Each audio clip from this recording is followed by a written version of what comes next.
We're smooth 98.1 FM. Good morning and welcome to Freshly Pressed. My name is Omatseye Atsenuwa. It is time to roll out the headlines from the local dailies this morning, and we'll get the analysts in to break it down, dissect it, leave it there for you to pick up the pieces. And then it's also very important, as we always say on Freshly Pressed, to get your contributions, more reactions to the headlines this morning on 0809 4440981 WhatsApp messages only. That said, I'd like to make welcome this morning Mr. C. Good morning to you, Mr. C. Good morning, Amas. Good morning, Lagos. And I also got Gbubemi Atimomo still with us here. Good morning, Gbubemi. Good morning, Omas. Good morning, Mr. C, and good morning, Lagos. That said, Lagos, it is time for us to dig into the papers and we go straight to Bubemi to help us open it this morning with the Punch newspaper, where President Tinubu to present 2024 budget uh, by November, says the Senate, and that's someone who should know in charge of the Senate Committee on Appropriations speaking about it. But while you walk us through, if we can run with it, that Nigeria's next year's budget will be ready and would have the continuum of that, January budget cycle.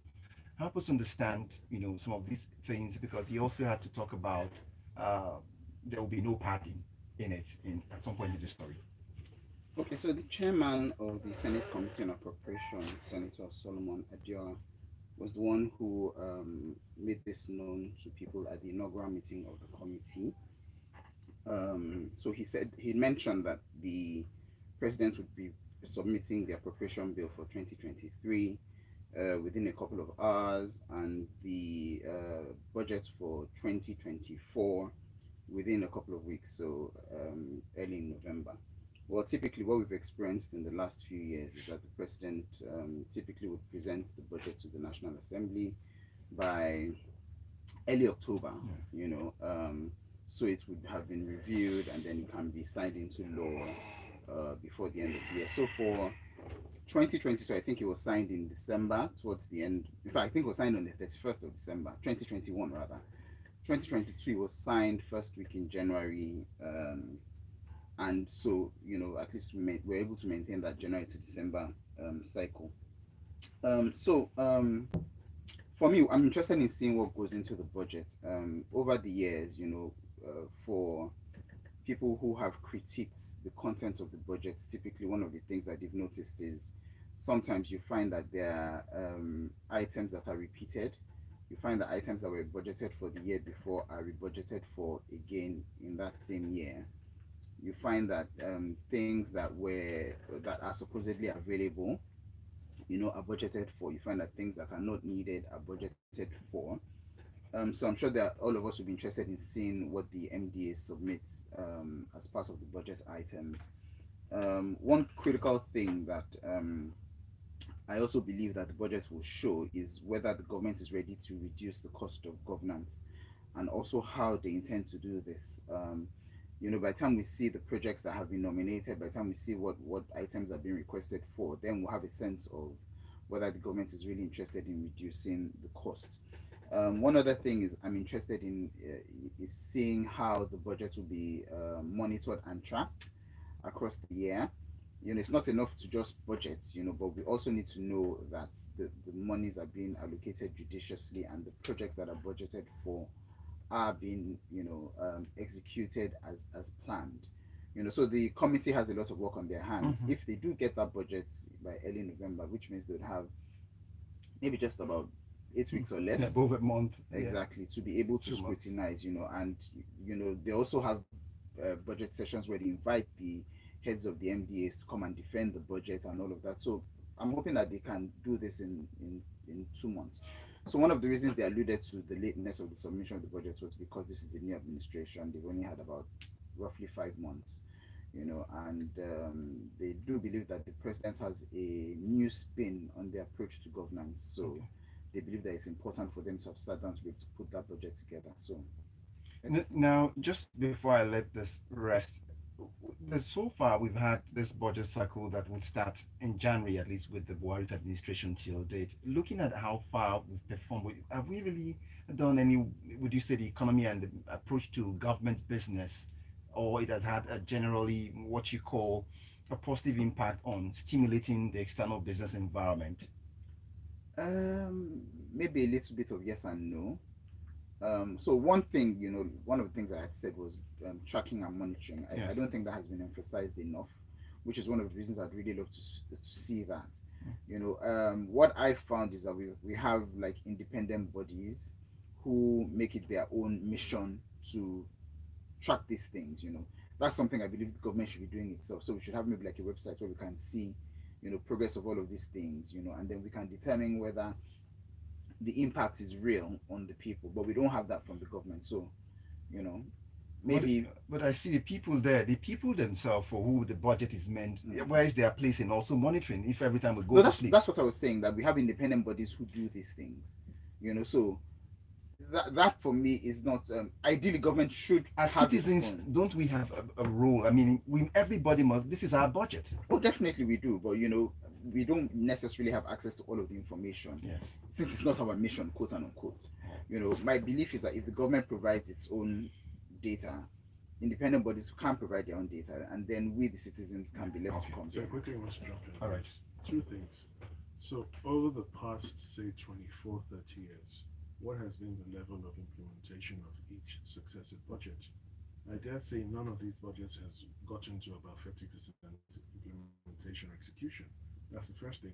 Now, Mass speaks to the roles of the citizens in tracking the budget and its execution. However, you can only track what you're aware of. Most Nigerian governments since independence have been less than transparent, less than accountable. So if you don't have the basic information to work with, it is extremely difficult to hold them to account. It's extremely difficult to track the progress, and the elected representatives over the same period of time haven't exactly helped matters. Thank you very much, Mr. C, for bringing that also in. Let's drift away now to the Guardian stand, where the Guardian leads with this story coming, and it's for Mr. C now. The DSS releases former EFCC chairman Abdurrashid Bawa after over 100 days in the custody of the DSS. Mr. C, this is coming at a time as he steps out. There's a successor in the office he once occupied. That's one. Two, as he steps out, do you see him having a back and forth like the CBN governor's been having, or they are done with shaking off all of the info they need from him? Okay, so thank you, Amas. So the DSS finally released Mr. Bauer yesterday, and there's no indication there was an apology given. Now, he's been in detention for about 134 days, and this is coming after he honored an invitation sent to him. Now, it is crystal clear to anyone who's been following Nigerian events over, say, the past 2 years or even longer that he no longer has a job with the FCC. Because if he was the chair and he's been removed, where is he going to go to now? So that has stopped, and this is the man who's in his early 40s, so it's a real mystery as to what happens next. Now, how did we get here? We got here because we do not have strong institutions. We continue to pander to the charismatic personalities of individuals as opposed to the rule of law. Now, even the successor who was named, appointed, and approved by the Senate, there are question marks as to the legitimacy of their appointment. Now, it also shows a worrying trend of removal of EFCC chairman because Margot Lamode and the lady Farida Waziri were equally removed in similar circumstances. So the bigger question here is this. It's not even the removal of the release. How do Nigerians protect their human rights? Because if they could do this to a senior public official, what then happens to the ordinary man on the street who has nobody in his corner, who doesn't know anyone, and can be held for long periods without actually being taken to court? Now, we must put this out here. The Constitution says within 48 hours, you should either be taken to the nearest court or you should be released. I'm not aware that Bao was taken to any court. Now, what is the outcome of the investigation into Mr. Bao's activities as EFCC chair? We may probably never see that report or know what happened. And this will not be the first time. Ibrahim Magu was similarly removed. There was an investigation launched. They were reporting to a venue for over a month. And at the end of the day, nobody knows exactly what the outcome of that exercise is. So we need to move away from these sort of arrangements, and we need to move to arrangements where we uphold the rule of law and we do things properly in accordance with the Constitution. That looks like a fine place to get the listener once again to note that we can get your thoughts in on Freshly Pressed this morning. If you send messages reacting to the headlines, the analysts are helping us understand this morning on 0809 4440981. So far, we've picked up a copy, we've touched base with the Punch newspaper where Tinubu to present 2024 budget by November, according to the Senate Committee Chair on Appropriation, and then also touch base with the release of the former EFCC Chairman Abdurrashid Bawa from the Guardian newspaper. So your thoughts on these and more will be expected. And that takes me to our next paper. We head back to the Punch stand this morning to get in this story. And Bubemi, this one begs for your attention. President Tinubu approves 18 billion naira assurance policy for fallen heroes' families. This in itself feeds in because this is about the second time this week we have had to mention fallen heroes. In one of our sessions, Freshly Pressed, we talked about the need for the president was saying that one of the agencies was going to register their widows and dependents. Now, coming barely just how many days we're having this one now. So, what does this speak to, and what on what occasion was the president making this? Okay, so the president, the announcement of the payment of the group life insurance for the fallen armed officers and soldiers um, was done at the launch of the Emblem appeal of the 2024 Armed Forces Remembrance Day. So the Armed Forces Remembrance Day is a day that's celebrated every January 15th, and it's a day set aside to celebrate the heroics of our soldiers and those who are in the armed forces, and who've lost their lives in the fight for the security of the nation. So the poppy is an emblem that is used to signify the day. So many people may have noticed some people wearing like a red thing on the chest that has A a coat badge. of arms, a red badge, Yeah, let's call it that has a coat of arms inset in it. So that's the poppy, and that's the emblem that is used to symbolize the day. And typically, that poppy is sold to raise funds for these people as well. So the president, like I had said earlier on, announced the release of the funds of their group life insurance payments, and this is due to them, because every life is insured, and this payment has come as a result of their passing away. Like you had said, it's very important for us to be able to focus on the lives of these people. We have people who are fighting for us. We've had quite a number of incidents around the country, especially in the terrorist and banditry prone areas. We've had a lot of people who have lost their lives as well, and it's important for their families to understand that the nation will take care of them, which is why these payments are very important. It's also important for people who would like to join the army to know that even if they pay the highest sacrifice of losing their lives, their loved ones will not lose out from their absence. So that's just it in a nutshell. Now, looking at this, now that you even raised it, do you see every year we go through this ceremonies of before it's January 15, which is supposed to be the formal commemoration. It's usually done before the end of the year to launch this emblem, and money is always donated either from the state governments, the presidency. Would we say this in itself as translated really in the lives of the people left behind, or is this is just one ceremony we just must have? Actually, now that you mentioned that, it would be nice to know, how that money is disbursed and who is disbursed and who the beneficiaries are. It's just occurred to me, I've never actually ever heard that or seen that anywhere at all. And sometimes we know that we've had people come out, widows, families of late soldiers come out to say, oh, my husband is being, oh, we're being owed dash dash dash due to my husband, blah blah blah. We haven't heard from the federal government, blah blah blah. Mm. Which was one of the things that instigated, a while ago. I think it was the Minister of Humanitarian Affairs also who said that she wanted to include um, um, late soldiers Mm.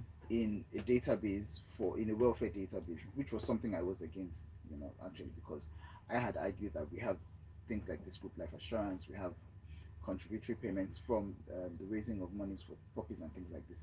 And we should leave such a welfare scheme to those who are alive, and those who Mm. do not have any support at all in terms of government welfare benefits, or who don't have jobs, or people who are disadvantaged, basically. Okay. So, very quickly. So, the listeners must understand this. There's a difference between an approval and the actual release of the money. They're two different events. So, an approval is there's an intention to spend money. Mm. But until that money eventually comes out, it remains a declaration. That's the first thing. Now, two, how you treat the people who are alive will be an indicator of how you treat those who have died.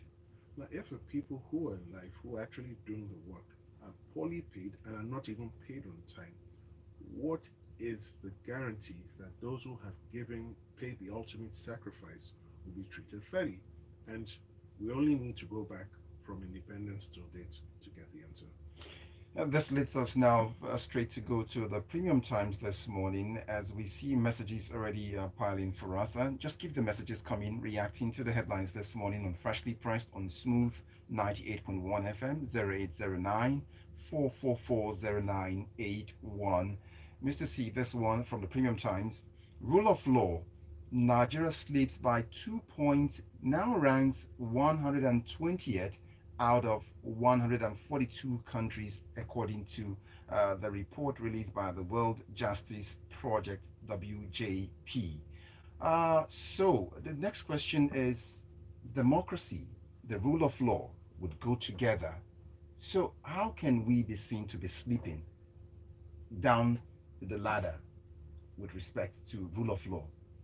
Okay, thank you, Alas. So I think the first thing is democracy should go with the rule of law. Should. And that's the ideal situation. But in reality, sometimes it doesn't. Because we find seemingly democratic societies that have no regard or love for the rule of law. Now, Nigeria has slipped by two places, but our score increased, which is, it sounds contradictory, but we were ranked 85th out of 142 countries globally in terms of constraints on government powers. Now, I don't know what the criteria was used in arriving at this figure, but when we look at the Nigerian state at national and subnational levels, elected public officials, especially the state governors, appear to have little or no constraints on what they can actually do or not do. Mm. Same thing with the senators, same thing with the House of Rep members, same thing with the legislators at subnational level. However, we've dropped only by two places, Yeah. and to put this in proper context, it's for this administration to see that more work needs to be done. You cannot rest on your horse. That the work you've done so far, whilst commendable, can always be improved on. And it bears pointing out the foreign investors we so desperately look for and want to come to invest in Nigeria will be looking at reports such as this, because nobody wants to throw money into a society or a country where the rule of law is not effective. Because where, for example, there's a contract breach, how do they get a remedy? How do they get compensation? So all the public institutions need to work together and ensure that our ranking increases. Before we drift away from this story, I like to stay with it because it said, with even let's look at how we fared among our fellow African countries. Let's even see that. I think you could just walk us through that Okay, one, so so we can now appreciate where we are. Why out of 34 countries we are ranking 23rd even now, breaking it down. in terms of constraints on government powers, we were 14th out of 34 countries in the sub-Saharan region. Then for the other one, Okay, so what you're getting? so anyway, so the point is this: whether we're 23rd or we're 34th, we've always prided ourselves as being the giant of Africa, being one of the leading lights. Yes. So it cannot always be a mere oral declaration. We Yes. must also walk the talk. And what that means is we should improve our processes, improve our systems, such that anytime a ranking in Africa is done, irrespective of what it is you're ranking, provided it is positive, Nigeria should be found in the first three, or worst case scenario, the first five. And now just also dig into this because it's a very interesting one. Press, rule of law, we always keep our eyes on it. That's why I'm still dwelling on it at this time.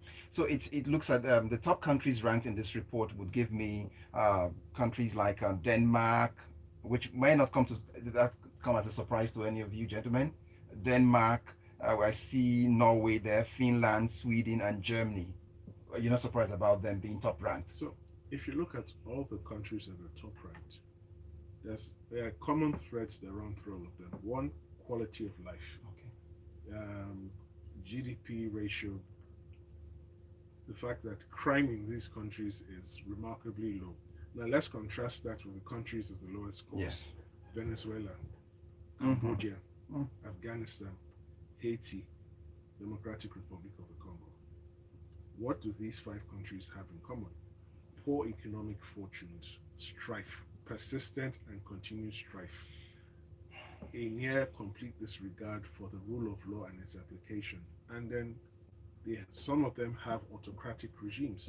So you cannot truly make any progress if you're suffering economically and expect that your rule of law processes will be working just fine. Everything goes hand in hand together, just like the body functions with all its parts. Yes, thank you. And that leads me to drift on to Gbubemi with this Vanguard story. It says Tinubu, the president, seeks speedy confirmation of Adamu Aliyu as ICPC chair. Walk us through this story briefly as we get to the messages. So, so the current chairman of the ICPC, the Independent Corrupt Practices and Other Related Offences Commission, Professor Bolaji Owasanoi, is due to retire. Is due to end his tenure rather early next year. So he sought a 3 month leave, as is the Traditional. practice, and which has necessitated the need to is installed the right word? Looks like the replacement is Okay, should to be replace. initiated. Yes. Okay, so to provide new leadership. So Professor Dr. Aliu has been nominated by the president, and he has reached out to the National Assembly to speedily confirm him.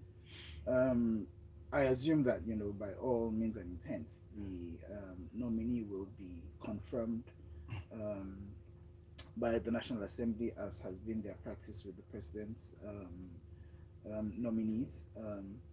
What we'd be interested in seeing. So the ICPC, in my opinion, has not been. We haven't largely felt their effects across the country. I can't say I know for sure why. I would like to think that it's that the activities are not as widely reported as the EFCC, for example, but that may not necessarily be true. So my hope is that with Dr. Aliu coming on board, he may bring quote unquote renewed hope of the current administration, and let's see what he can do across the sector. So if we look at the public sector, private sector, there are always allusions as to corruption and all of that. So it's interesting why I had said before that we haven't seen so much from the ICPC. So hopefully we should see some activity. Now that takes us now to get to the messages here this morning on Freshly Pressed on Smooth 98.1 FM. You can also catch us up on youtube.com/smooth 981 FM Lagos. Search for us and subscribe to our YouTube channel. You'll be the first to see any of these stories as it's breaking. But let's get to Olabode from Surulere saying, Omas, as an individual, would you leave what brings you daily bread and be tracking budget and executed by systematically corrupt people? That's how it came for me this morning, because I'm asking why we as a people mustn't just expect probably a syrup every time, or probably a Falana who's a citizen like us also to go request for information using Freedom of Information Act. But that's for you, Olabode from Surulere. Let's get back to Godwin. Godwin Bagada says, Mr. C, please note that Bauer and all his predecessors don't obey the rule of law neither. Either. It is better to have a taste of the bitter wine they mixed for common people. I believe in the rule of law anyway. Probably, I believe Godwin, he came in peace. And Dan Okudwa leaves me a message here. He says, if Nigeria is a democratic country, then she should practice the tenets of democratic country. Detaining power for over 3 months without a trial negates all the democratic norms that Barrister Dan Okuda from Igondo. Next, I would find this message from Benag Aigboje, who says, for instance, if the budget heads on travel costs and other overheads be drastically reduced in view of the current times, they usually constitute a significant proportion of the recurrent expenditure. Anyway, we the people may not still do anything if the presidential fleet is used to throw birthday parties. That's Igboye from Amuwo Dolphin this morning. And next, I would find Mr. C. Okay, hello, Mr. C. Don't you get tired of saying these things? Nigerians don't care about the rule of law. They view everything through the prism of the biases. So Bauer's travails don't bother them. Nobody knows what Bauer's crime was, but in the same breath, someone says citizens should monitor budget. I said so. I was suggested and asking why don't we do that and expect setup every time. How? Until we stop being hypocritical, the government will remain unaccountable to Nigerians. Dr. I see your message. And then Veronica sent us this one. It says, it is commendable the federal government approves the release of funds for fallen heroes, but as an ex-insurance top executive, the entire 18 billion is not what is paid because it might be in reality the 10 billion and the rest goes to someone's pocket. Okay. Let's see. I see a message from Itumapuza, but let's, Mr. C, this story, it's D-Day today, so we need to have you talk on this one before we leave. And this is talking about the Daily Trust newspaper reports here. Supreme Court fixes today, Thursday, for verdict on the presidential election. Will this put the final lane on the coffin in terms of litigations? Yes, it will. So after the Supreme Court delivers its judgment and two appeals before it, at least from a legal perspective, everything is over, and whoever gets the verdict knows that he can rest legally until 2027. So let's just keep the peace, let's stay calm, let's receive the judgment, and then let's continue to forge ahead and make the best of our lives. All right, that will be how far we can go with the papers. Let's see, but then we can just throw in this one saying the president, coming from the Punch newspaper, president appoints 9 new INEC resident commissioners. That's what we see there. But I'll quickly go to a message waiting here from Idima Puza from Surulere. Supreme Court has finished, okay, says it's still on the Supreme Court cooking cases and has finished cooking the appeal cases and will dish out food today. The taste of the food would show the direction of where Nigeria would go henceforth. May God help Nigeria. Idima Puza from Surulere. Gentlemen, I want to say thank you very much for your time. Gbubemi Atimomo, thank you for your time. Thank you very much. And I want to say thank you to Mr. C for your time also. Thank you, sir, for having me. And I say big thank you to everyone who listened, and of course to those who sent in message. I see Olabode, Godwin from Bagada, I see Dan Kudra, I see who else here, Benard Aigboje, I see Veronica, Uju, Idima Puza, and all the rest still typing right now. It's a wrap on Freshly Pressed on Smooth 98.1 FM. My name is Omatseye Atsenuwa. Good morning. The headlines, the stories, the news,